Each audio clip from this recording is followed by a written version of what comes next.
है, जैसा कि वर्णन पहले किया जा चुका है। जगद्गुरु श्रील प्रभुपाद की ओम अज्ञानतिमिरान्धस्य ज्ञानाञ्जनशलाकया चक्षुरुन्मिलितं येन तस्मै श्रीगुरुवे नमः। श्रीचैतन्यमनोभीष्टं स्थापितं येन भूतले स्वयं रूपः कदा मह्यं ददाति स्वपदान्तिकं। वन्देऽहं श्रीगुरुः श्रीयुक्तपदकमलं श्रीगुरून् वैष्णवांश्च श्रीरूपं साग्रजातं सहगण रघुनाथान्वितं तं सजीवं साद्वैतं सावधूतं परिजनसहितं कृष्णचैतन्यदेवं श्रीराधा कृष्णपादान् सहगण ललिता श्रीविशाखान्वितांश्च। हे कृष्ण करुणा सिंधु दीनबंधु जगत्पते गोपेश गोपिका कांत राधा कांत नमस्तुते। तप्त कांचन गौरांगी राधे वृंदावनेश्वरी वृषभानुसुते देवी प्रणमामि हरिप्रिये। वाञ्छाकल्पतरुभ्यश्च कृपा सिन्धुएव च पतितानां पावनेभ्यो वैष्णवेभ्यो नमो नमः। जय श्री कृष्ण चैतन्य प्रभु नित्यानंद श्री अद्वैत गदाधर श्रीवासादि गौर भक्तवृंद। हरे कृष्णा कृष्णा कृष्णा हरे हरे, हरे राम राम राम हरे हरे। नमो विष्णुपादाय कृष्णपृष्ठाय भूतले श्रीमते भक्ति वेदांत स्वामिनिति नामनि। नमस्ते सरस्वते देवे गौरवाणी प्रचारिणी निर्विशेष शून्यवादी पाश्चात्य सुतारिणी।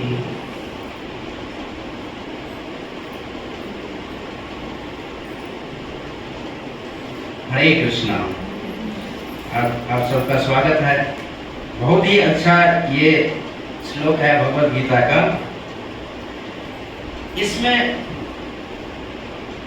मानव समाज का जो सबसे महत्वपूर्ण कर्तव्य है उसके बारे में चर्चा किया गया है। धर्म के 4 स्तंभ है, ऐसे शास्त्रों में बताया गया है। सत्य, यज्ञ, तप और दान। तो जब सतयुग था तो चारों एज इट इज फॉलो होता था। चारों हर व्यक्ति इस चारों में दक्ष थे, इसीलिए वो सतयुग है। सत्य से सतयुग। तो सतयुग खत्म हुआ तो सत्य का लोप हो गया, उसमें मिलावट आ गया। फिर त्रेता खत्म हुआ तो यज्ञ खत्म हो गया, यज्ञ में मिलावट आ गया। जो पारंपरिक जो यज्ञ है, परंपरा से जो यज्ञ चलते आ रहा है, जो आम धारणा है यज्ञ के प्रति, यज्ञ होता है, हवन कुंड होता है, उसके बाद उसमें आहुति दिया जाता है, तो उसके बाद उस आहुति से भगवान विष्णु को प्रसन्न करते हैं, तो वो खत्म हो गया। क्योंकि एग्जैक्ट ब्राह्मण नहीं रहे, वास्तविक ब्राह्मण जो शुद्ध हो। साथ में यजमान भी वैसे नहीं रहे जिनके मन पे संयम हो, यज्ञ करते समय वो संयम बरत सके। जैसा आपने देखा होगा रामायण में यज्ञ करते समय जो महर्षि विश्वामित्र थे वो क्रोध नहीं कर सकते थे। जब उनके यज्ञ में असुर लोग बाधा पहुंचा रहे थे तो क्रोध नहीं कर सकते थे, इसीलिए उन्होंने रामचंद्र जी को ले गए। तो इस तरीके से यज्ञ भी खत्म हो गया। खत्म नहीं मतलब डाइल्यूट हो गया, मिलावट हो गया। त्रेता खत्म होते फिर आया द्वापर में तब खत्म हो गया।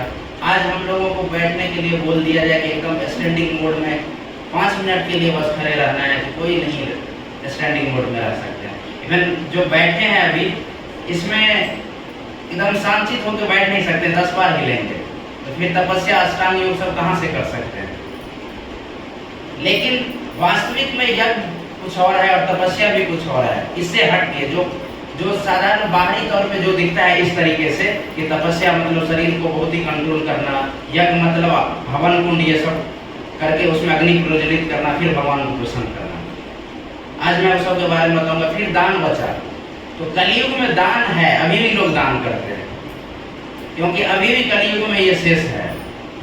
जब तक कलयुग में धर्म का प्रचार रहेगा, चैतन्य महाप्रभु का भविष्यवाणी का 10,000 साल है अभी, जिसमें हम लोग बहुत ज़्यादा वैदिक जो धर्म है वो आगे जाएगा। भगवान की भक्ति फैलेगा, जिसमें अभी 500 साल मत निकला है। तो इसीलिए दान, अभी लोगों में दान देने की टेंडेंसी है। इसीलिए सारे, चाहे किसी प्रकार का दान हो, बाहरी लोग देते हैं, एनजीओ सबको मंदिर में देते हैं, या फिर जो मतलब अनाथालय ये सब में देते हैं। और जब 10,000 साल खत्म हो जाएगा तो दान भी खत्म हो जाएगा, यानी धर्म का चारों पिलर ध्वस्त हो जाएगा। तो फिर क्या हो जाएगा, घोर कलयुग स्टार्ट हो जाएगा। इसीलिए हम सब लोगों का ये दायित्व है। इस श्लोक में प्रभुपाद जी प्रपट में यही बता रहे हैं, इस चारों पिलर को, इसमें तो 3 का जिक्र है, सत्य का नहीं जिक्र है इस श्लोक में खास करके। तो इनको हमें बचाना है, इनको फॉलो करना है। देखिए क्या लिखा है, यज्ञो दानम तपश्चैव पावनानि मनीषी नाम। मनीषी नाम मतलब क्या, मुक्त आत्मा। मनीषी मतलब होता है मुक्त आत्मा, जो ज्ञानी होते हैं उनको मनीषी बोलते हैं, समझे। तो उनके लिए भी ये बताया गया कि उनको भी ये चीज नहीं त्यागना चाहिए, क्या, यज्ञ तप और दान। तो हम लोगों के लिए तो और जरूरी है, क्योंकि हम लोग बद्ध अवस्था में हैं, हम लोगों के लिए और जरूरी है।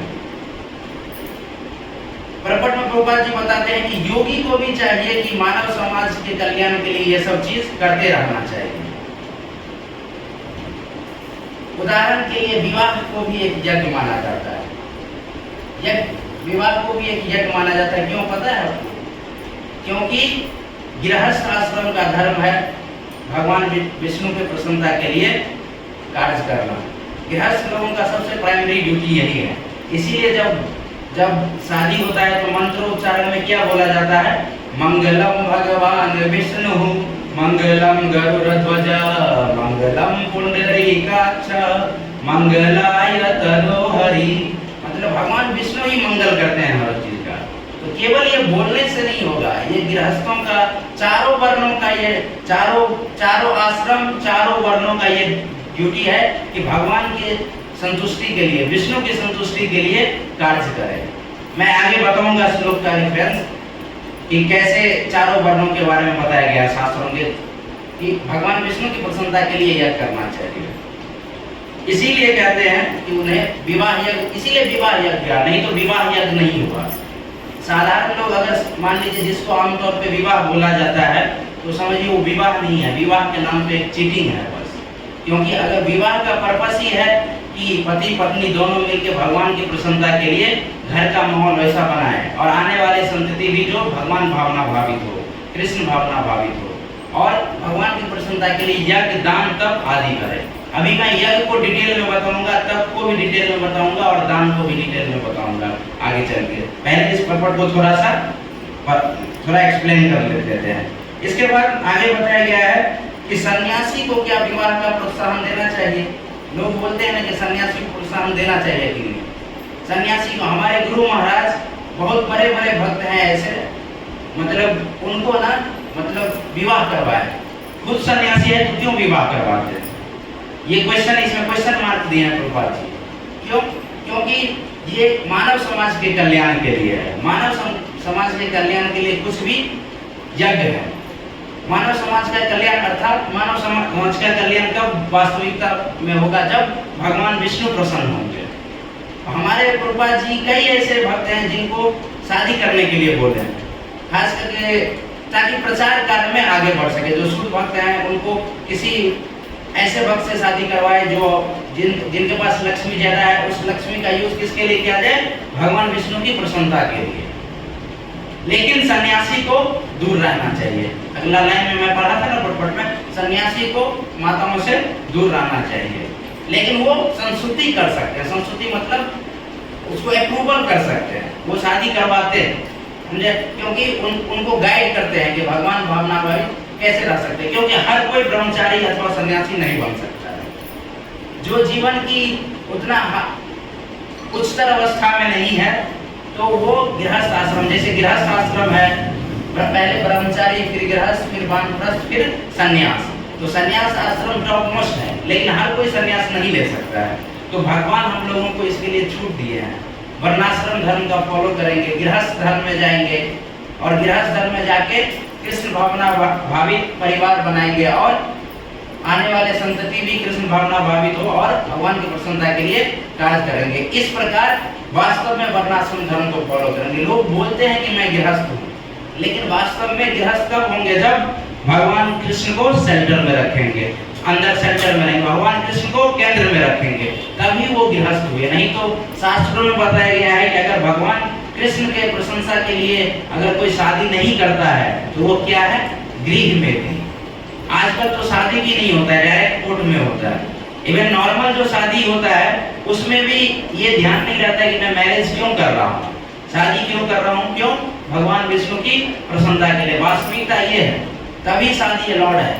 शादी इसीलिए अलाउड है, जैसे वैसे शराब पीना मना है, लेकिन फिर भी कुछ लोग हैं जो शराब के बगैर नहीं रह सकते, तो उनको गवर्नमेंट क्या किए हैं? लाइसेंस दिया है ना दुकान को, तो वहां पे जाके केवल शराब पिए। अगर वही शराब पी के ड्रिंक एंड ड्राइव करेगा तो क्या होगा? केस हो जाएगा, उसको पुलिस पकड़ के ले जाएगा। तो सेम जो मैरिज है वो कुछ रूल्स एंड रेगुलेशन के साथ ही मैरिज जायज है, नहीं तो मैरिज एक गुनाह है। जिस प्रकार मैं अभी बोला ना ड्रिंक एंड ड्राइव एक गुनाह है, तो उसी प्रकार से मैरिज एक गुनाह है, शादी एक गुनाह है। अगर भगवान विष्णु की प्रसन्नता के लिए शादी नहीं किए तो वो अपराध है। फिर कौन हमें दंडित करेगी? माया। माया देवी दंडित करेगी हमेशा। और यही हो रहा है, हर कोई शादी के बंधन में फंसते हैं, उसके बाद बनते चले जाते हैं, कष्ट उनका खत्म ही नहीं होता है। क्यों? क्योंकि उन्होंने भगवान विष्णु की प्रसन्नता के लिए शादी का उचित प्रयोग नहीं किया। समझ गए? अब आगे देखते हैं। जो तरुण है अर्थात उसको पत्नी स्वीकार करने की छूट है, क्योंकि मैं बताया अभी कि हर कोई ब्रह्मचारी नहीं बन सकता है, कि संन्यास नहीं ले सकता है, तो छूट है। लेकिन भगवान इतने कृपालु हैं कि उसमें भी आपको ऑप्शन दे रहे हैं, तभी आप, क्योंकि हम लोगों का तो वास्तविक ध्येय क्या है? भगवान की प्राप्ति। नहीं तो हमेशा कष्ट में रहेंगे, बार बार जन्म लेंगे, बार बार लाडू सराय में आएंगे, काम करेंगे। लाडू सराय नहीं रहेगा, उसमें कुछ और जगह रहेगा, दिन भर कमाएंगे, फिर बूढ़े होंगे, कष्ट होंगे। कितना कष्ट होता है इसमें। इससे मुक्ति का एक ही उपाय है, भगवान विष्णु का प्रसन्नता के लिए काम करना। अब देखिए लास्ट में क्या है? इस प्रकार यज्ञों का परित्याग नहीं करना चाहिए। उसके बाद दान जो हमेशा हृदय को शुद्ध करता है, समझे? तो दान हृदय को शुद्ध करता है। और दान किसके लिए करना चाहिए? किसको करना चाहिए? सुपात्र को। कहीं भी दान नहीं करना चाहिए। दान भी 3 प्रकार का होता है, सतोगुणी दान और रजोगुणी दान और तमोगुणी दान। तो तमोगुणी दान कैसे होता है पता है? मैं एग्जांपल देता हूँ। जैसे किसी को कोई ऐसे ही रास्ते में जा रहा है, मान लीजिए कोई नशा में है, उसको बोल दिया लो क्या रखेगा तुम भी यार, लो पैसा लो, तुम खुश रहो। मतलब इग्नोरेंस में, उसको कुछ नहीं पता है इसका क्या पर्पस होगा, इस पैसे का क्या यूज होगा बाद में, तो वो तमोगुणी दान है। और रजोगुणी दान क्या है? दिखावा के लिए। जैसे बड़े बड़े मतलब मान लीजिए मैरिज हो रहा है किसी का, या कुछ भी हो रहा है, कुछ फंक्शन हो रहा है किसी के घर पे, तो बहुत लोगों को बुलाया जाएगा और ढिंढोरा पीटा जाएगा और दिखाया जाएगा कि मैं दान दे रहा हूँ। जैसे मान लीजिए पॉलिटिशियन लोग सब किसी को पुरस्कार करता है, तो क्या करता है? वो रजोगुणी दान है। क्यों? क्योंकि लोगों के भीड़ में फोटो कैमरा ये सब लेकर के पिक्चर डाला जाता है और एकदम स्माइल के साथ पोज करते हैं। वो क्या है? रजोगुणी दान दिखावा करने के लिए, मैंने ये दिया, मेरा नाम होगा। बहुत लोगों को ये रोग है, नाम होगा।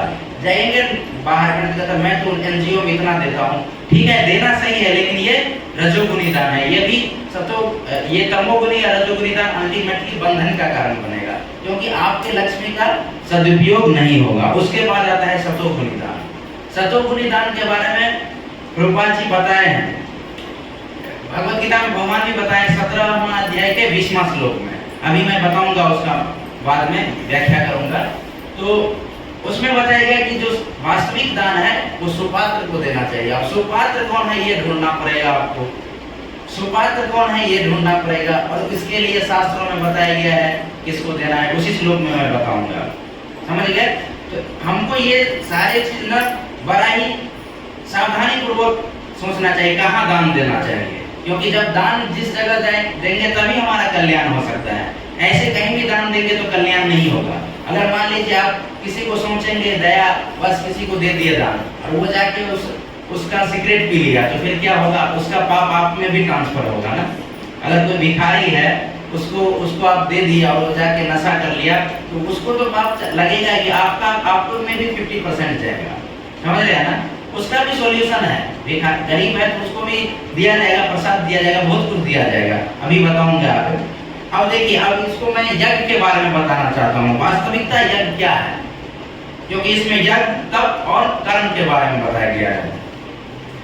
तो यज्ञ जो है ना, यज्ञ के बारे में बताया गया है, यज्ञो वे विष्णु, मतलब यज्ञ विष्णु ही है, समझे ना। तो ये साधारण सा यज्ञ की कोई गृह प्रवेश किए या कुछ किए और अपने विघ्न बाधा को केवल खत्म करने के लिए यज्ञ कर लिए, तो वो यज्ञ नहीं है, कुछ भी ऐसे यज्ञ नहीं है जब तक वो विष्णु के लिए नहीं है।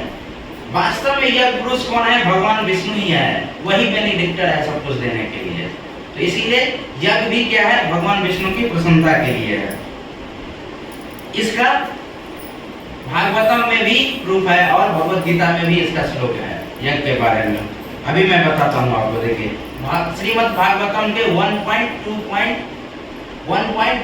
मतलब पहले स्कंद के दूसरे अध्याय के 28 और 29 नंबर में क्या है श्लोक? वासुदेवं परवेदः वासुदेवं परमखः वासुदेवं परायोगः वासुदेवं पराक्रियाम् वासुदेवं परं ज्ञानं वासुदेवं परं तपं वासुदेवं परो धर्मो वासुदेवं परं गतिम्। मतलब वासुदेव ही हर ज्ञान का स्रोत क्या है? वास्तविक क्या ज्ञान का स्रोत है? वासुदेव।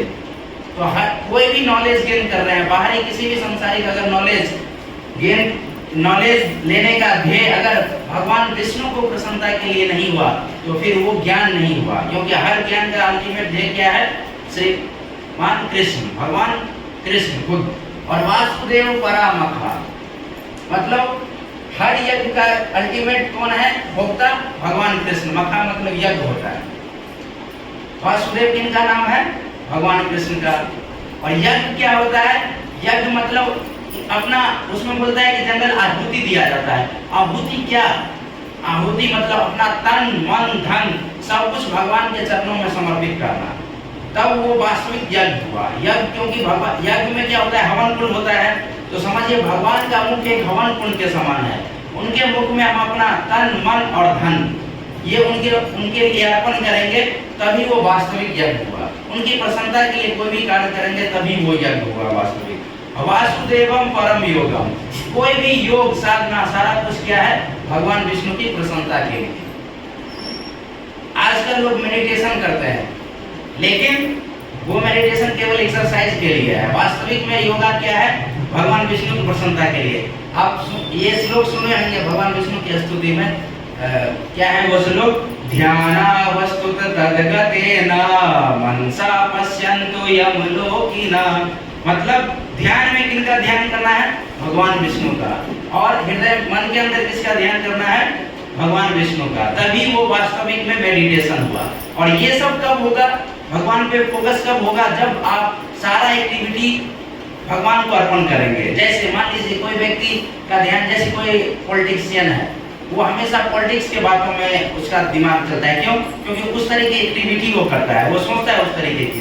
जैसे मान लीजिए कोई शेयर मार्केट में कुछ लगाया है, पैसा लगाया है तो हमेशा शेयर मार्केट में जाने का कोशिश करेगा, समझ रहे हैं ना। तो उसी प्रकार से अगर भगवान में अपना हृदय कैसे लगेगा? जब भगवान की तरफ अपना संपत्ति अर्पण करेंगे। जहाँ धन जाता है वहाँ मन होता है, समझ रहे हैं ना।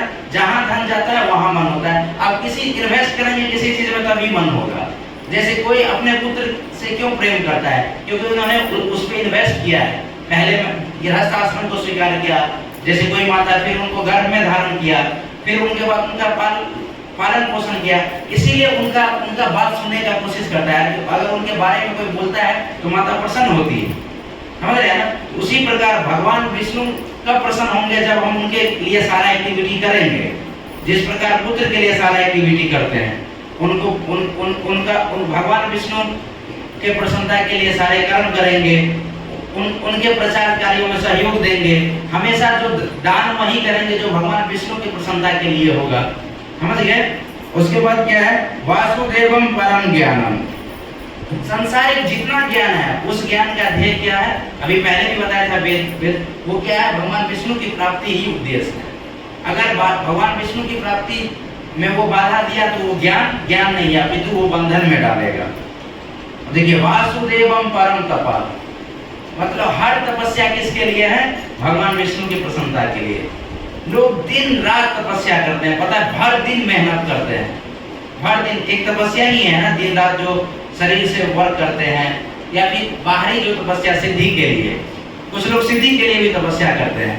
या नवरात्र आएंगे तो ठीक है, श्रीमती दुर्गा देवी को प्रसन्नता के लिए नहीं करते हैं, वो अपना प्रसन्नता के लिए करते हैं, तपस्या करते हैं ना। 9 दिन तक कुछ खाते पीते नहीं है।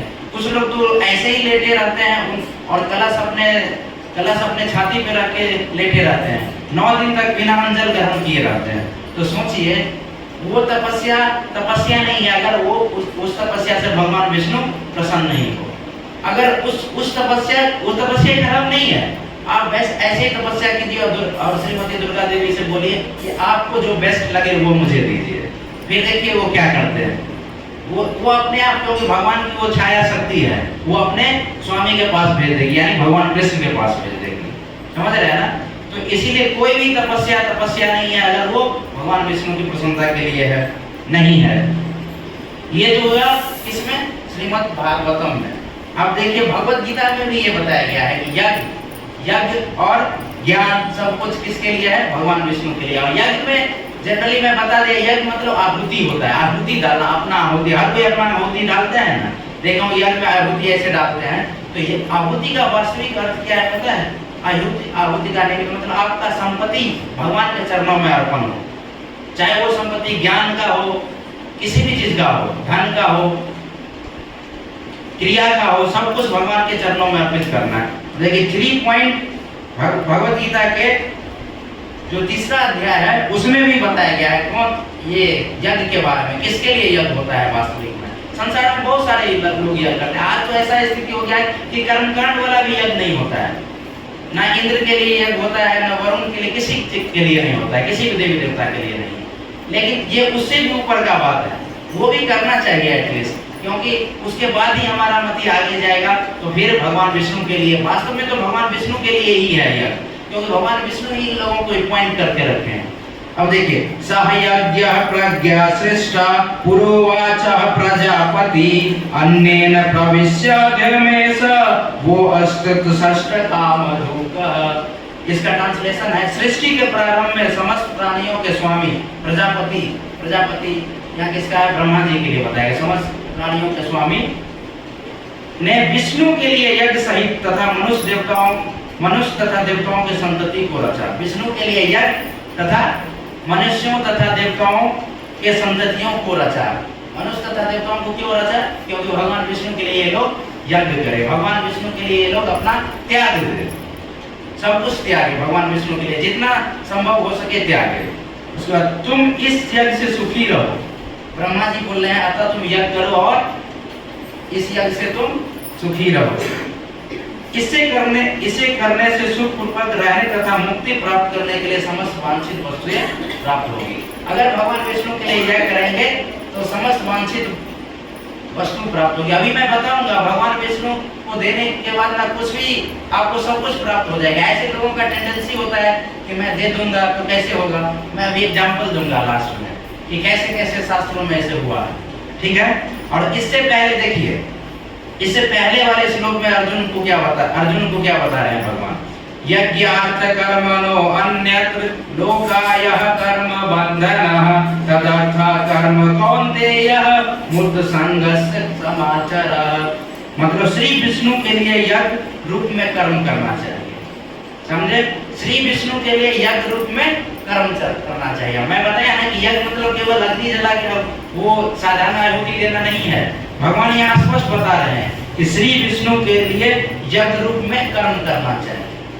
यज्ञ रूप में कर्म मतलब समझ गए ना, जो भी एक्टिविटी करें भगवान विष्णु के लिए करें तो वही आपके लिए यज्ञ हो जाएगा। और पारंपरिक यज्ञ तो क्या बोलते हैं, परंपरा से जो यज्ञ आ रहा है वो यज्ञ तो अभी संभव ही नहीं है, क्योंकि वैसा आहुति हम लोग कर नहीं सकते। मैं बताया कि ब्राह्मण वैसे नहीं है जो मंत्रों द्वारा अग्नि प्रकट कर सके, साथ में उनका माइंड कंट्रोल हो सके। तो यहाँ भगवान बताते हैं ना कि कर्म को जो भगवान विष्णु के यज्ञ रूप में कर्म करना चाहिए। बताते हैं भगवान इसको अर्जुन को, अन्यथा कर्म द्वारा इस भौतिक जगत में बंधन उत्पन्न होता है। अगर ऐसा नहीं करेंगे तो जो भी काम करेंगे फिर उससे आपका भौतिक जगत में क्या होगा, बंधन उत्पन्न होगा।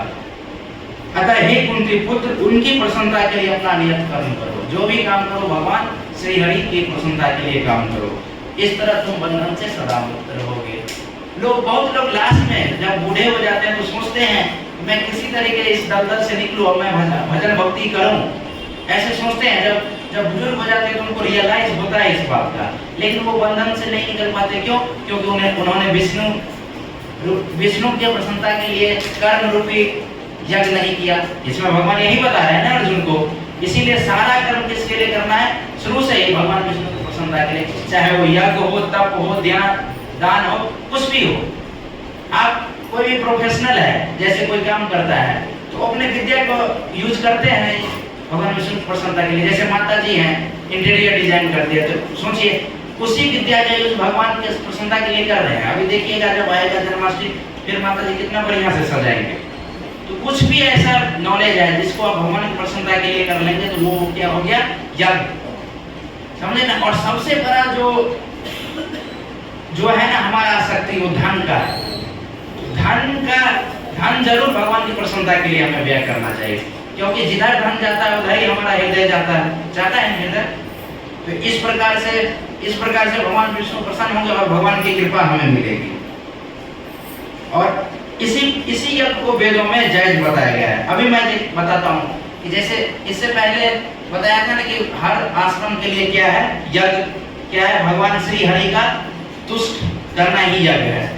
हर कोई संन्यास नहीं ले सकता है, लेकिन फिर भी भगवान बताएं कि चारों आश्रम और चारों वर्णों के लिए क्या है, कि भगवान विष्णु की प्रसन्नता है।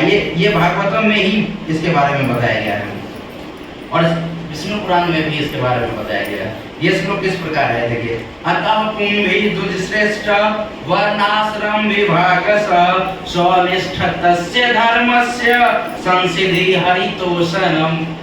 संसिद्धि हरितोषणम मतलब हरितोषणम मतलब हरि को संतुष्ट करना। हरि मतलब भगवान कृष्ण, उनको संतुष्ट करना। यहाँ लिखा है कि इंद्र हरितोषणम, या किसी दूसरे के बारे में नहीं, क्योंकि हर चीज के स्रोत कौन है, श्री हरि है, भगवान विष्णु है। क्या है, वर्ण आश्रम विभाग सा, जितने भी वर्ण आश्रम है जो चारों बटा है, उसका क्या लक्ष्य है, केवल भगवान विष्णु की संतुष्टि के लिए सारा काम कर। तो हम लोग ये करते हैं। आज आप लोगों के पास मौका है, क्योंकि आने वाले समय में जन्माष्टमी सेलिब्रेट होगा यहाँ पे, तो उसके लिए आप लोग अपना योगदान दे सकते हैं, क्योंकि यहाँ भगवान खुद आएंगे, उस दिन प्रकट होंगे। तो ये समझिए आपके लिए एक यज्ञ की भांति है। और देखिए विष्णु पुराण में क्या बताया गया है, इससे पहले का श्लोक था भागवतम का, विष्णु पुराण में भी ये मेंशन है, वर्णाश्रम चरावता पुरुषेशना पुरः पुमान विष्णु आराध्यते पंथ नान्यत् तत्तोष कारणम। वर्ण आश्रम जो चारों भागों में विभाजित है, वर्ण भी 4 भाग है और आश्रम भी 4 भाग है। वर्ण कौन है, ब्राह्मण, क्षत्रिय, वैश्य, शूद्र। इसमें ये नहीं सोचना चाहिए कि कोई छोटा है, समझ रहे ना।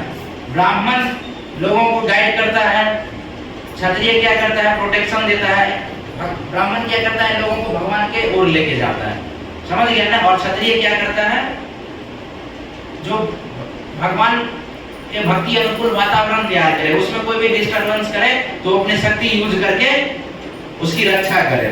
फिर वैश्य क्या करता है, व्यापार करता है, और उस धन का किस में यूज करता है, भगवान की प्रसन्नता के लिए। तो सब कोई भगवान की प्रसन्नता के लिए कर रहे हैं। और शूद्र भी क्या करते हैं, भगवान की प्रसन्नता के लिए वर्क करते हैं। जहाँ भी वो अपना स्किल होता है, जैसे इंजीनियर को भी शूद्र बोला जाता है। स्किल्ड लेबर क्या है, इंजीनियर। शूद्र मतलब ये बहुत लोग बाहरी कंसेप्शन है कि छोटा है, ऐसा नहीं है, क्योंकि वो लेबर है। शूद्र मतलब जिसको पैसा चाहिए, 6 घंटा काम करके पैसा चाहिए, सैलरी पे काम करना चाहता है, उसको बोला जाता है शूद्र। वो दिमाग अपना नहीं लगाना चाहता है, बिजनेस नहीं करना चाहता, बस 8 घंटा काम करेंगे पैसा दे दो, समझ रहे हैं।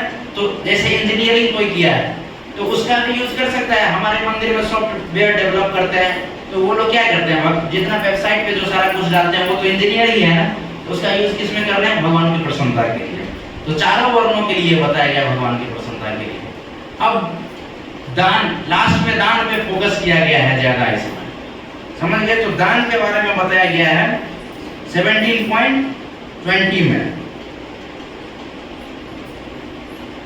मैं अभी बता रहा हूँ 17.20 का ये देखिए बता रहे हैं, दात्यम दातवयम इति यद्यानम दीयते अनुपकारणी देशे काले च पात्रे सात्विक अस्मितम।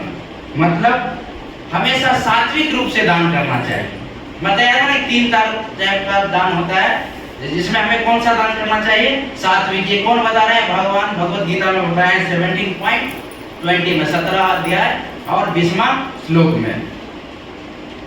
और किस भावना के से करना चाहिए? दीयते अनुपकार नहीं, मतलब इसके बदले में कुछ रिटर्न नहीं। लोग बाहर जो दान देते हैं, कोई गिफ्ट देता है किसी का बर्थडे में, तो सोचता है कि हमको भी गिफ्ट चाहिए जब हमारा ये हो, तो वो दान हुआ क्या? नहीं दान हुआ ना वास्तविकता। कुछ लोग फेम चाहते हैं, अपना प्रसिद्धि, तो वो बड़े बड़े जाएंगे, मतलब अनाथालय में दान देंगे। फिर दान देना चाहिए वहाँ भी, ऐसा नहीं है, लेकिन वो फेम चाहते हैं कि मेरा नाम हो, तो ये दान सही नहीं है। समझिए क्या लिखा है? दीयते अनुपकार नहीं, मतलब साथ में कोई उपकार नहीं चाहिए, बैक नहीं चाहिए, मैं दे रहा हूँ केवल भगवान की प्रसन्नता के लिए। देशे काले च पात्रे, मतलब वास्तविक देश काल मतलब जगह बढ़िया होना चाहिए, समय बढ़िया होना चाहिए, और काल के अनुरूप। काल मतलब टाइम, और पात्र मतलब वास्तविक व्यक्ति जो योग पात्र हो, उस वैसे ही दान को शास्त्रों में क्या बोला गया है? सात्विक दान। और देश में क्यों यहाँ लिखा है पता है? मान लीजिए कोई वहां दे दिया, वो देश कौन सा है? अफगानिस्तान। वहां कौन सा है? कौन लोग राज करता है? तालिबान। तो तालिबान को दान दे देंगे तो क्या होगा बताइए? वो बंदूक बनाएगा, फिर क्या होगा? गड़बड़ होगा ना, फिर लोगों को मारेगा। फिर काल, समय भी अनुकूल होना चाहिए, किस समय दान देना चाहिए, समझे ना? वास्तविक समय, अभी वास्तविक समय आप लोगों के लिए आ रहा है, शुभ अवसर आ रहा है। कौन सा समय? जन्माष्टमी आ रहा है, क्योंकि इस समय भगवान खुद आ रहे हैं, तो ये वास्तविक समय है। देखिए भगवत गीता में भगवान ये बता रहे हैं, क्योंकि इससे भगवान प्रसन्न होंगे। और पात्र किसको दान देना चाहिए? सुयोग पात्र, हर किसी को दान नहीं देना चाहिए, जो योग्य है। इसी श्लोक के प्रकट में प्रभुपाद जी बताते हैं कि दान के बारे में अमूमन धारणा यह है कि जैसे सूर्य ग्रहण, चंद्र ग्रहण के बाद ब्राह्मणों को दिया जाता है, तो वास्तविक ब्राह्मण को देना चाहिए दान, जो भगवान विष्णु की प्रसन्नता के लिए यज्ञ करे। अभी मैं बताया ना कि भगवान ब्राह्मण का कार्य क्या है? भगवान विष्णु के लिए लोगों को जोड़ना। वो वास्तविक में क्या है? ब्राह्मण है, और बाकी लोग ब्राह्मण नहीं। अगर वो भगवान विष्णु की प्रसन्नता के लिए धर्म, पूजा पाठ आदि नहीं कर रहे हैं, तो उन्हें ब्राह्मण नहीं कहा जाता है।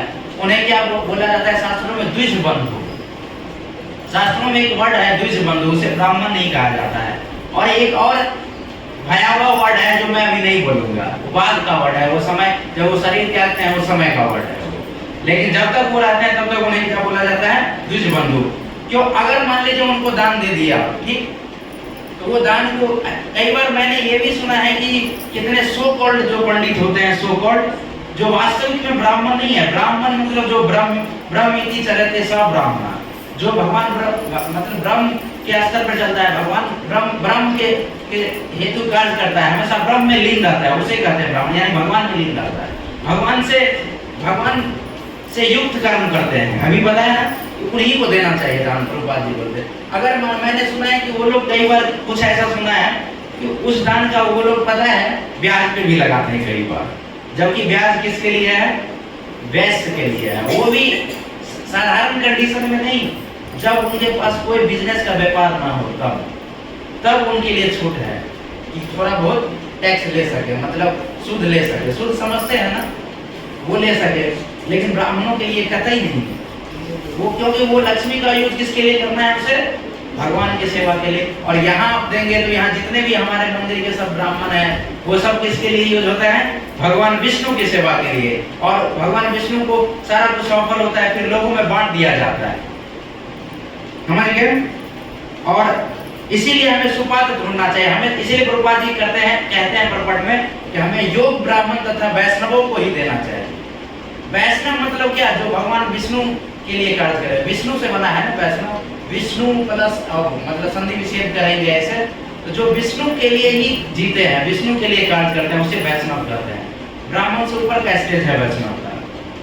प्रीचिंग में वैष्णव लोग ब्राह्मण की तरह बिहेव करते हैं जब प्रचार करते हैं बाहर, क्योंकि ज्ञान वैसे देते हैं, लेकिन जब वो अपना साधना करते हैं तो वो वैष्णव होते हैं।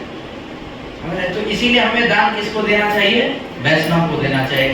और अभी संयोग से बहुत अच्छा जन्माष्टमी आ रहा है, तो आप लोगों के पास ये स्वर्णिम अवसर है कि भगवान की प्रसन्नता के लिए यहाँ ज्यादा से ज्यादा भगवान की प्रसन्नता के लिए डोनेशन दे। क्यों देना चाहिए? क्योंकि शास्त्रों में हमें सीखना है। मैं पहले ही बताया कि जिधर आपका धन जाएगा उधर वृद्धि होगा, और अगर भगवान में आपका वृद्धि चला गया, मन चला गया, तो आप जन्म मृत्यु के बंधन से मुक्त हो जाएंगे। हमेशा चाहते हैं कि हमेशा जन्म लें, फिर बच्चा हो, फिर स्कूल जाए, स्कूल में कष्ट दे, एग्जाम दे, फिर कमाए धमाए, माथा खराब हो जाता है, फिर मरने में इतना कष्ट होता है जिसका कोई जवाब नहीं। समझ रहे हैं ना? जब बुजुर्ग हो जाते हैं तो समझ रहे हैं, पानी भी मारेंगे तो बेटा और पोते लोग ऐसे बिहेव करते हैं जिसका कोई जवाब नहीं। अगर आपका फैमिली भगवान भावना भाविक नहीं है तो समझ रहे? तो इसी सबसे मुक्ति के लिए क्या है? हमारा मन कृष्ण में अनुरत हो। भागवतम में एक श्लोक है, धर्म स्वनिष्ठा पुंसा विश्वक्षेना कथा सुय न उत्पाद्यते रतिम श्रमेभि केवलम। अगर कोई भी धर्म कर्म भगवान विष्णु की प्रसन्नता के लिए नहीं किया जाए तो वो केवल एक श्रम हो जाएगा। श्रम मतलब परिश्रम। जैसे गधा भर दिन मेहनत करता है और लास्ट में क्या मिलता है? उसे कुछ नहीं मिलता है, बस थोड़ा बहुत घास मिलता है, जीवन उसका ऐसे ही चला जाता है। वैसे ही हमारा जीवन चला जाएगा अगर हम सारा धर्म कर अगर भगवान के लिए नहीं करें। अगर आप अपने धन दिए कि अर्जित किए गए धर्म को अगर भगवान के सेवा में लगाएंगे तो आपका मन किधर लगेगा? भगवान विष्णु में। क्यों? क्योंकि जिधर धन जाता है उधर ही मन होता है। मैं बताया अभी जो सट्टा बाजार में जो लोग पैसा लगाता है वो बार बार कहता है कि क्या हुआ सट्टा मार्केट ऊपर गया कि नीचे गया, राइज गया। क्यों? क्योंकि उसमें धन लगाया है। और अगर भगवान का आप चिंतन करने लग गए तो समझिए आपका मुक्ति सुनिश्चित है। फिर आप भगवान के धाम में रहेंगे, भगवान के साथ आनंद लेंगे, फिर जन्म मृत्यु का चक्कर खत्म हो जाएगा। और शास्त्रों में ये वर्णन है कि भगवान को कैसे सेवा करते हैं। पता है द्वारका में द्वारकावासी लोग क्यों हैं? क्यों फॉर्चुनेट है? द्वारका में हम लोग क्यों नहीं थे? अगर हम लोग द्वारका में रहते तो अभी रहते, अभी नहीं रहते। बताया जाता है कि जब भगवान हस्तिनापुर से गए थे कुरुक्षेत्र के बाद द्वारका, तो वो लोग क्या किए थे पता है? जब भगवान आ रहे थे तो योजनों दूर, योजन समझते हैं ना, एक योजन में 4 कोस होता है, और कई योजनों दूर से भगवान के आने के लिए ना सुंदर सुंदर पेड़ पुष्प सजावट, रोड को एकदम जो सड़क है ना एकदम सुंदर से सजा दिए थे, और रोड पे ना इत्र गुलाब जल ये सब खूब छिड़काए थे, ओरिजिनल नकली वाला नहीं अभी जो मिलता है, सुगंध में। क्यों? क्योंकि भगवान की प्रसन्नता के लिए। भगवान को ये सब जरूरत नहीं है। हमारा भगवान लक्ष्मीपति है। लक्ष्मी सहस्त्र सेव्यमानम गोविंदम आदि पुरुषम तमहम भजामि बोलते हैं ना उसमें ब्रह्म संहिता में। तो भगवान के पास तो लक्ष्मी जी हैं खुद, लेकिन फिर वो क्यों हम लोगों को क्यों बुला जाता है उनको देने के लिए? क्योंकि इससे हमारा कल्याण होगा। उनको जरूरत नहीं है, करोड़ों लक्ष्मी उनकी सेवा करते हैं, करोड़ों पार्षद उनके साथ रहते हैं। तो जब भगवान आए थे वहां पे हस्तिनापुर से द्वारका, तो द्वारका वासी लोग ना सोचिए सड़क को इतना सुंदर सुगंधमय कर दिए थे, और पुष्प लेके सब लोग खड़े थे, और माताएं अटारी समझते हैं ना, जो अभी बालकोनी बोल सकते हैं, लेकिन बालकोनी से बहुत अपर वर्जन है अटारी। सुंदर होता है वो, एकदम सुंदर लगता है। जब रात होता है तो चांदनी की रात में वो बहुत चमकता है, ऐसा होता है वो वहां पे खड़े होके वो लोग पुष्प वर्षा किए थे भगवान की प्रसन्नता के लिए। तो सोचिए यहाँ भी भगवान आएंगे जन्माष्टमी के दिन, तो आप लोग भी ऐसा कीजिए। तो इसमें धन लगेगा, आप लोग इसमें कंट्रीब्यूट कर सकते हैं। फ्लावर आएगा, इस हम लोग सोच रहे हैं कि सामने का सड़क है उसमें थोड़ा पेंटिंग उंटिंग किया जाए। जब द्वारका वासी 100 योजनों किए तो हमारा तो श्रद्धा उतना नहीं है। हम तो चाहते हैं पूरा लाडूसराय हो, लाडूसराय में पूरा गेट बनाया जाएगा, सुंदर सुंदर गेट हर गेट पे कि भगवान आ रहे हैं। और लेकिन उतना संभव नहीं है। आप लोगों को जितना संभव हो उतना करें, क्योंकि भगवान के निमित्त जो भी लोग करते हैं ना, भगवान एक एक चीज का हिसाब रखते हैं, सब वापस कर देते हैं, उससे ज्यादा वापस करते हैं। याद है ना सुदामा जी का स्टोरी, उन्होंने अपना संपत्ति, उस समय उसके पास केवल एक चावल था, उनके पास एक ही चावल का संपत्ति था उनके घर में। जब एक चावल उन्होंने भगवान को अर्पण किया था तो भगवान क्या किए थे, उनको 2 लोगों का संपत्ति दे दिए थे। 3 लोग देने वाले थे, वो तो लक्ष्मी जी रोक लिए थे। क्यों 3 लोग देने वाले थे पता है आपको? क्योंकि भगवान ने सीधा लॉजिक्स, क्योंकि उन्होंने पूरा संपत्ति हमें अर्पण किया, क्योंकि सुदामा जी के पास केवल एक ही चावल दाना था और भगवान के पास पूरा संपत्ति क्या है, 3 लोग। तो नलीफाई कैसे होगा?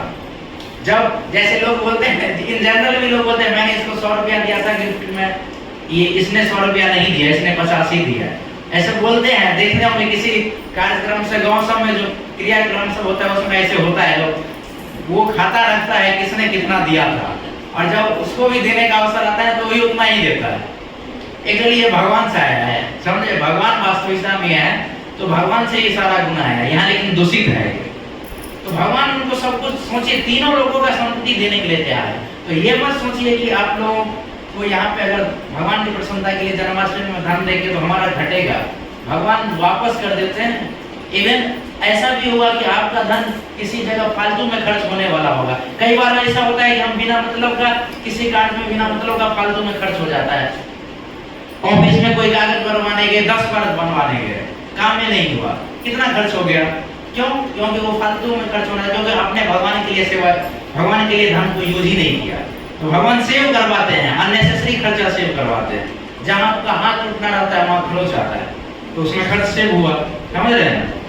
अब देखिए ये सुदामा जी का स्टोरी है। द्वापर में ये लोग बताए, सोचिए ये लोग भगवान आने वाले थे, उससे पहले से ही रेडी कर रहे थे।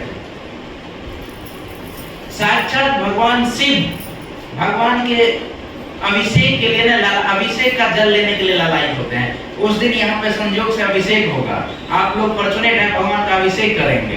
तो अभिषेक में भी हम लोग चाह रहे हैं बहुत सारा सामग्री हो, डिफरेंट टाइप का जूस हो, क्योंकि भगवान को नहाने में स्नान करने में अच्छा लगता है। डिफरेंट इवन लोग शादी होता है तो हल्दी का वो उपटन लगाया जाता है, तो एक तरह से वो स्नान है, क्योंकि सुंदर दिखने के लिए। और भगवान को ये करेंगे तो हमारा सारा अनर्थ खत्म होगा। उस सब में भी एक्सपेंसेस आएगा। सोचिए शिव जी जब गए थे भगवान का बाल रूप में दर्शन करने के लिए, अभी सावन चल रहा है ना, शायद सावन खत्म हो गया, चल ही रहा है, शायद लास्ट स्टेज में है। तो सोचिए शिव जी का ये मंत्र है, वो सबसे ज्यादा प्रसन्न कब होंगे, मैं बता रहा हूँ अभी। भगवान शिव खुद गए थे भगवान कृष्ण का बाल रूप का दर्शन करने के लिए, लेकिन वो उनका वेश ऐसा बना के गए थे ना, वो जोगी का स्वरूप बना के। मैया यशोदा डर गई, क्योंकि उससे पहले राक्षस लोग सब भी आया था, उन्होंने दर्शन नहीं करने दिया। तो भगवान क्या किए, रोने लगे। तो भगवान प्रेम करते हैं अपने शुद्ध भक्तों से। शिव जी कौन है? वैष्णवा नाम यथा शंभु, सबसे बड़े वैष्णव कौन है? शिव जी खुद है। भगवान रोना शुरू कर दिए जानबूझ के, और शिव जी जाके ना नंदगांव के बाहर बैठ गए। वो शायद चकलेश्वर महादेव है ना, ऐसे कुछ नाम है शिव जी का वहाँ पे। वहाँ बैठ के जाके अपना धुनी रमा दिए, वहाँ पे जाके राम राम चैंटिंग करना शुरू कर दिए, समझे? तो बच्चा रो ही नहीं रहे थे, बच्चा जो भगवान कृष्ण है रोना बंद ही नहीं कर रहे थे। तो योग माया खुद आई, जब देखिए मैया लोग परेशान हो गई तो योग माया खुद आई वहाँ पे पूर्णमासी के रूप में, और मैया को बोले कि कोई बाबा आए थे क्या? कहता हाँ एक बाबा आए थे, वो बहुत विचित्र दिख रहे थे, इसीलिए मैं सोचा कि बालक मेरा डर जाएगा, मेरा लल्ला डर जाएगा, तो मैं उनका दर्शन नहीं कर पाऊंगी। कहता तुमने गलती किया, उनको दर्शन करवाओ, उन्होंने बालक को नजर लगा दिया है, जब वो देखेंगे तभी ठीक होगा, क्योंकि दर्शन करवाना था ना। तो वो लेके गए, उनको गए जाओ उनको बुलाओ, बाहर बैठे हैं वो जाएंगे नहीं। तो मैया यशोदा गए बाबा को, शिव जी को अनुनय विनय कर, बाबा चलिए मेरा बालक रो रहा है। शिव जी अब करे मैं जाऊंगा ही नहीं, एक ही शर्त पे जाऊंगा। कहते कौन सा शर्त? कहता जब तुम अपने बालक को स्नान करवाओगी, इत्र जल ये नारियल पानी जितने भी फलों के जूस है उसका मुझे चरणामृत चाहिए, तथा उसका अभिषेक से मैं खुद स्नान करूंगा और चरणामृत लूंगा। तो मैया यशोदा बोली कि अरे पाप लगेगा, आप सन्यासी हैं, कैसे होगा? कहता फिर मैं जाऊंगा नहीं। और रोते रहे तुम्हारा लल्ला। मैया यशोदा ललायित हो, फिर क्या करते, मजबूरी था लेके खुद, जब थोड़े जानते थे कि शिव जी है, तो स्वयं साक्षात शिव जी भगवान के अभिषेक के लिए ललायित रहते हैं। तो आप लोग कंट्रीब्यूट करेंगे, अभिषेक में भी बहुत सारा एक्सपेंस आएगा, समझे ना। तो अभिषेक आदि सब में भी आप लोग डोनेशन दीजिए कोई, क्योंकि जूस ये सब आएगा भगवान के अभिषेक के लिए, आप लोग भागशाली रहे, इससे शिव जी प्रसन्न होंगे। अभी सावन है, माताएं तो शिव जी को बहुत बहुत सारा व्रत करती है, शिव जी प्रसन्न होंगे कि नहीं बताइए। उस समय शिव जी खुद आएंगे यहाँ, लेकिन हम लोगों का उतना दृष्टि नहीं है नहीं उन्हें देख सके। जहाँ भगवान का कथा होता है वहाँ शिव जी रहते ही हैं, तुरंत पहुंच जाते हैं। आपको पता है वो हंस बन के पहुंच जाते हैं वहां पे कालभूषुंडी के सभा में, ताकि कोई पहचाने नहीं। इसीलिए शिव जी तो वहां आएंगे ही। तो मुझे शिव जी की प्रसन्नता के लिए भी ये बेस्ट समय है, सावन का मंथ है, तो इसीलिए आप लोग उसमें कंट्रीब्यूट कीजिए जो है हमारा अभिषेक में। अब देखिए बहुत सारे लोग हैं, लोग बोलते हैं कि मैं कैसे करूं, ये श्रद्धा उत्पन्न नहीं होता है, हमें शास्त्रों से सीखना चाहिए। ये सब लोगों को तो भगवान मिले, और कुछ ऐसे लोग हैं जिनको भगवान बहुत समय तक मिले ही नहीं, फिर भी वो भगवान की प्रसन्नता के लिए मतलब वर्षों पहले से ही भगवान के लिए सजा रहे हैं, भगवान के लिए तैयार कर रहे हैं। कौन कौन ऐसा पता है आपको? कोई एग्जाम्पल है जो भगवान को आने से पहले से ही बहुत दिनों से भगवान का सजावट के लिए तैयार कर रहे हो? सबरी माता। और बताइए, और भी हैं, और भी बहुत सारे हैं, जैसे ऋषि लोग सब थे वहाँ पे क्या नाम है चित्रकूट में, और भगवान कृष्ण लीला में कौन है ऐसे, वो भी हैं, बहुत सारे हैं ऐसे। कुब्जा को जानते हैं? कुब्जा को सबरी माता, सोचिए उनको गुरुदेव कब बोले थे, उनके गुरुदेव कि भगवान आएंगे, और वो सब दिन नित्य दिन फ्लावर से सजाती थी सड़क को, फ्लावर से क्या फल आदि लेकर के तैयार करती थी भगवान को आने के लिए नित्य दिन। सोचिए हमारा श्रद्धा क्या वैसे है। लोग उन्हें पागल तक बोलते थे कि तुम्हारे रामचंद्र जी आए क्या, अभी तक नहीं आए, समझ रहे ना। यहाँ तक कि कितने मुनि लोग भी उनको बोलते थे कि तुम पागल हो गए। साधारण लोगों का तो बात अलग, सोचिए जो साधना करता है वो बोले तो कितनी बड़ी बात, कितना वो होगा कि वो हट। फिर भी माता सबरी नित्य प्रति भगवान के लिए राजमार्ग को तैयार, रास्ते के जो मार्ग होता है उनको तैयार करते थे। तो हम लोग के यहाँ भी भगवान आ रहे हैं, इनको बढ़िया से सजाना है। आप लोग बढ़ चढ़ के इसमें हिस्सा लीजिए। सोचिए वो उनके हम लोग को तो पता है 25 तारीख को 26 तारीख को प्रकट होंगे भगवान। यहाँ सेलिब्रेट 27 को कर रहे हैं, 26 को साकेत में, क्योंकि वहाँ हमारा नया मंदिर इनॉग्रेशन हो रहा है। आप भी जैसे भक्त लोगों के कृपा से वहाँ पे मंदिर बन रहा है। यहाँ भी मंदिर इसीलिए है क्योंकि आप जैसे भक्त हैं। जब तक आप जैसे भक्त रहेंगे ये मंदिर रहेगा, क्योंकि जब तक आप लोग चाहते हैं यहाँ मंदिर में सब कुछ अर्पण करते हैं, अपना जो उसको क्या बोलते हैं आहुति अर्पण करते हैं लक्ष्मी के रूप में, दान के रूप में, तब तक ये मंदिर है। नहीं तो मंदिर रहेगा नहीं, भगवान वहीं रहते हैं जहाँ पे भक्त उन्हें बुलाते हैं, समझ गए। तो माता सबरी सोचे उतना दिन से भगवान के लिए तैयार थी। तो हम लोगों को तो पता है कि भगवान आएंगे ही, भगवान तो प्रकट होते हैं विग्रह रूप में, उस दिन प्रकट होंगे। कलयुग में भगवान विग्रह रूप में प्रकट होते हैं, पता है ना आपको। कलयुग में भगवान विग्रह रूप में, भगवान और भगवान के विग्रह में कोई अंतर नहीं है। और इसीलिए हम लोगों को ये नहीं सोचना चाहिए कि भगवान वहाँ है ही नहीं, भगवान का विग्रह और भगवान में कोई नहीं है। बोलते हैं सच्चिदानंद विग्रह, भगवान का विग्रह क्या है? सच्चिदानंद है। नाम और भगवान के बारे में बोलते हैं सच्चिद नाम चिंतामणि सच्चिदानंद विग्रह पूर्ण शुद्ध नित्य मुक्तम अभिनत्व नामिना। नाम और विग्रह में कोई अंतर नहीं है। ऐसे भगवान का जो वास्तविक स्वरूप है वैसे इस विग्रह में भी कोई अंतर नहीं है। उस दिन यहाँ भगवान का विग्रह भी आएगा, अभिषेक भी होगा, आप लोग बढ़िया से उनका तैयारी किए। ऐसे ही माता कुब्जा को भगवान एक ही बार मिले थे, पता है आपको। जब भगवान कंस को मारने के लिए गए थे वहाँ, उसके बाद उनको बस पता है, उनको आश्वासन दिए थे कि मैं आऊंगा एक बार। उनको बस ये बोल दिए थे, उन्होंने इच्छा प्रकट किया था कि मैं जो इतना दिन से कंसों के लिए मैं सुगंधित तैयार कर रहा हूँ। सोचिए उसका प्रोफेशन क्या था? कंस के शरीर पे इत्र आदि लेपना, समझ रहे ना। तो हम लोग तो भगवान के लिए इत्र आदि उस दिन सुगंधित ये जो है भगवान का अभिषेक के लिए जल ये सब व्यवस्था करेंगे। लेकिन भगवान इतने दयालु हैं कि उनको कृपा की और बोले कि मैं तुम्हारा अब ये जो है जो अनुराग है ये लूंगा, अम्ल राग ये लूंगा। तो उन्होंने बोला लेकिन अभी नहीं, मैं आऊंगा। तो पता है वो बहुत दिन तक इंतजार की, वर्षों वर्षों तक इंतजार किया है, तपस्या की, लेकिन फिर भी वो व्यथित नहीं हुई। वो भगवान को बोले मैं बाट जोहूंगी आपको, कब तक, जब तक आप नहीं आएंगे। वास्तव में वो पास्ट लाइफ है उसका, वो पिछले ही जन्म से है, रामावतार में भी थे वो। तो सोचिए पूजा जिनको भगवान प्रॉमिस बस किए थे, लेकिन वो कब तक किए, जब तक समय के अंत तक, लगभग समय का अंत हो गया तब भगवान उनसे सेवन लिए थे, पता है आपको, तब उनसे अमृराग का सेवन किए। तब तक वो भगवान के लिए नित्य प्रति अमृराग सब दिन लगाते थे, सब दिन तैयार करते थे सुगंधित। और हमारे लिए तो भगवान का डेट फिक्स है, तो हम लोग भी भगवान की प्रसन्नता के लिए बढ़ चढ़ कर हिस्सा लें। इसके साथ ही मैं आज का जो है इसको विराम देता हूँ, और हम आप लोगों से चाहते हैं कि जरूर इसमें पार्टिसिपेट कीजिए। आज का क्लास का ये भी ध्येय है कि आप लोग इसमें बढ़ चढ़ कर हिस्सा लें। और अभी माता जी किनके पास है, वो कल्याणी माता जी, ठीक है, वो नाम है, आप लोग इसमें रजिस्टर करवा सकते हैं। मैं पहले ही बता चुका हूँ कि यहाँ पे व्यर्थ नहीं जाएगा, क्योंकि यही वास्तविक जगह है। मैंने बताया कि दान का वास्तविक जगह होता है, उस वही देना चाहिए, क्योंकि बाकी जगह देंगे तो फिर वो दान का वास्तविक अर्थ रहेगा नहीं, उसमें भी बंधन लगेगा। इसमें शायद 500 से स्टार्ट है, तो आप लोग 500, 1000, 5000, 10,000 जितना कैपेसिटी हो उतना करें अपने क्षमता के अनुसार, क्योंकि भगवान रिटर्न देंगे। सुदामा का कुल क्षमता कितना था, जितना धन था वो पूरा अर्पण कर दिए थे।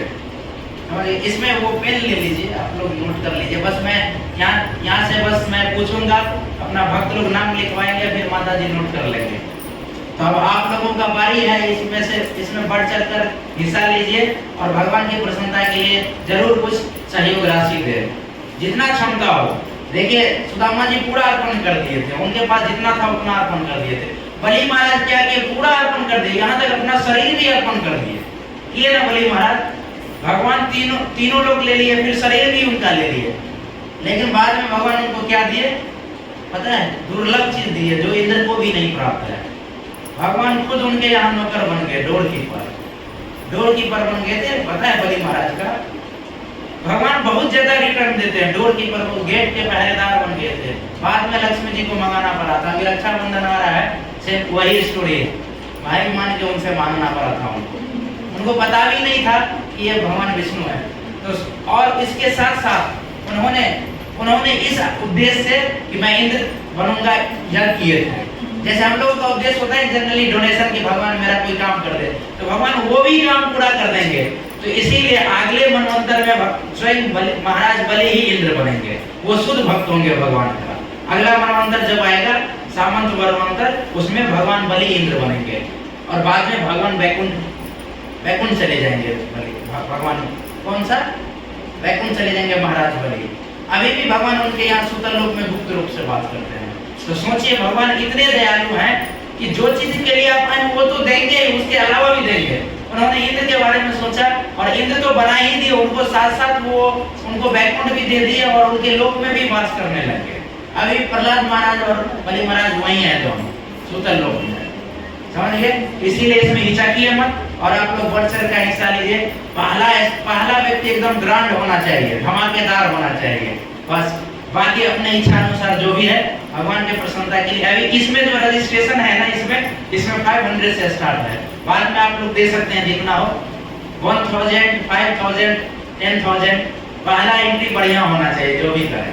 मैं इंतजार करता हूँ कौन भक्त बोलेगा, हाथ उठाएंगे। क्या नाम है गुरु जी? नटवर चौधरी, वाह क्या बात है। नटवर के लिए आप दान दीजिए। अब नटवर है, आज नटवर के लिए कितना दे रहे हैं आप? 500। हरी बोल। माता जी नाम लिख लीजिए इनका, नटवर, ठीक। यस माता जी, 1000 या 10,000? 1000। शीला माता जी के लिए हरी बोल, 1000। यस क्या नाम है प्रभु जी? आपका नाम बताइए। अखिलेश प्रभु जी, 1000। हरी बोल। अखिलेश प्रभु जी, अखिलेश के प्रसन्नता के लिए 1000। हरी बोल। यस माता जी। जी माता जी, आपका क्या नाम है? पिंकी माता जी। पिंकी माता जी 1100। हरी बोल। यस माता जी, बताइए। 1000। माता जी का नाम नोट कर लीजिए, क्या नाम है? ममता माता जी के लिए हरी बोल। ठीक है, और वक्त बस इतना ही, भगवान आ रहे हैं आपके यहाँ। यस माता जी 500 माता जी का नाम नोट कर लीजिए। इनका क्या नाम है माता जी? भूल गया मैं आपका नाम। बीना माता जी। बीना माता जी। बीना माता जी के लिए हरी बोल। ठीक है, यस माता जी, बताइए। 500। क्या नाम है आपका पहले? नूतन माता जी के लिए हरी बोल 500। नाम बताइए पहले। राधामणि, राधामती माता जी 500। हरी बोल राधामती माता जी के लिए। यस माता जी, बताइए। कोई और इधर हाथ उठा रहे थे, हो गया? यस माता जी 1000। इनका नाम लिख लीजिए माता जी का 1000। ये अमरात्मा प्रभु जी के जो, क्या नाम है माता जी? सोनी माता जी के लिए हरी बोल 1000। यस माता जी। विद्या माता जी 1100। विद्या माता जी के लिए हरी बोल। यस माता जी। अमरात्मा क्या नाम है? मुरारी प्रभु जी के माता जी, क्या नाम है? मैं भूल गया। सुनैना माता जी 500। हरी बोल। आपको तो ज्यादा देना चाहिए। सुनैना तो रामचंद्र जी के रामचंद्र जी सीता जी की माता जी का नाम है। यस माता जी, आपका क्या नाम है? सुधा माता जी के लिए हरी बोल। कितना माता जी? 500।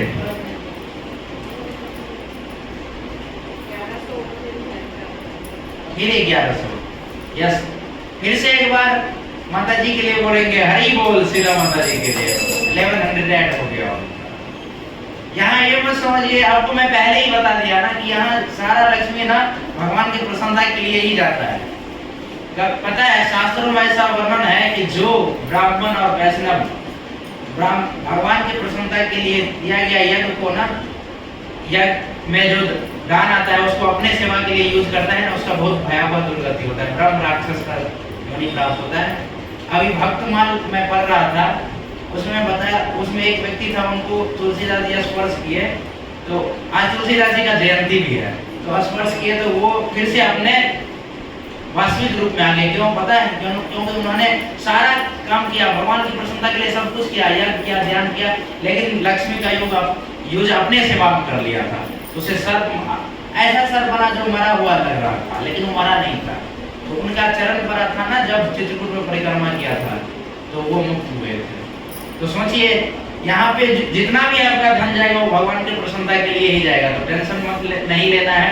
बाहर हम लोग बहुत खर्च करते हैं, शादी में तो देखता हूँ ना कि इतना लुटाता है ना लोग। यहाँ पे मैं लालूसराय में देखता हूँ लोगों को, मतलब दूल्हा घोड़े पे सवार रहता है, मतलब सरप्रिय प्रभु तो उसका बहुत अच्छा डिस्क्रिमिनेशन देते हैं। कहता है एक गधे घोड़े पे रहता है बैठा, बाकी गधे तो उसके साथ नृत्य करते रहते हैं, बाकी पैसे उड़ाते रहते हैं। क्यों उनको बोलते हैं पता है? क्योंकि उन्होंने अपने लिए कर रहा है शादी। अभी बताया था ना अपना कि जो विवाह जो है ना बंधन नहीं होगा, यज्ञ हो जाएगा। बाहरी लोग बोलते हैं विवाह बंधन में बंध गए। विवाह कब से बंधन हो गया? अगर उसको यज्ञ की भांति करेंगे तो बंधन नहीं हुआ। विवाह यज्ञ बताया है इसमें, क्यों? क्योंकि भगवान के लिए हम लोग नहीं करते हैं विवाह, इसीलिए हम लोगों को ये जानकारी रहना बहुत जरूरी है। हो गया? और कोई सेकंड लास्ट अब करेंगे। बताइए क्या नाम है आपका? जोर से। राजवीर प्रभु जी। कितना लक्ष्मी? 100। ठीक है, इनका ले लीजिएगा अलग से। राजवीर प्रभु जी के लिए हरी बोल। उसमें कूपन नहीं है ना, इस वजह से वो अलग।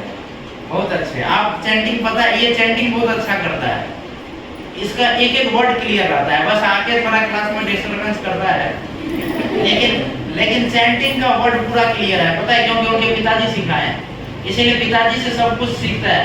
बहुत बड़े बड़े लोगों को ना हरे कृष्ण क्लियर नहीं बोल पाते हैं, हरे राम ये सारा वर्ड क्लियर बोलता है। मैं एक दिन देखा हूँ उनको चैंटिंग करते। तो ये बहुत ही देखिए, अभी बताया ना कि गृहस्थ आश्रम का धर्म तो ऐसे ही होना चाहिए, बच्चे को यही शिक्षा देना चाहिए। और कोई लास्ट हो गया?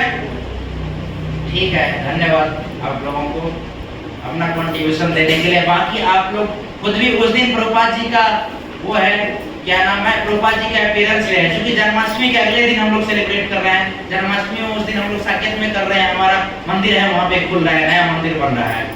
तो यहाँ पे उस दिन आप लोग भोग ही ला सकते हैं, जो माता जी लोगों से पूछ लीजिएगा, क्योंकि भगवान प्रसन्न, तो उस दिन तो फास्टिंग रहेगा नहीं, समझ रहे हैं, तो भोग भगवान के लिए कर सकते हैं। यस माता जी, भोग ला सकते हैं ना उस दिन? ठीक, तो कर सकते हैं। ठीक है, हरे कृष्णा, धन्यवाद। कोई एक्टिविटी है ना इसके बाद? माता जी हो गया? पूजा माता जी कल बता रहे थे शायद एक्टिविटी करेंगे। ठीक है, कोई बात नहीं, ठीक है, हरे कृष्णा, धन्यवाद।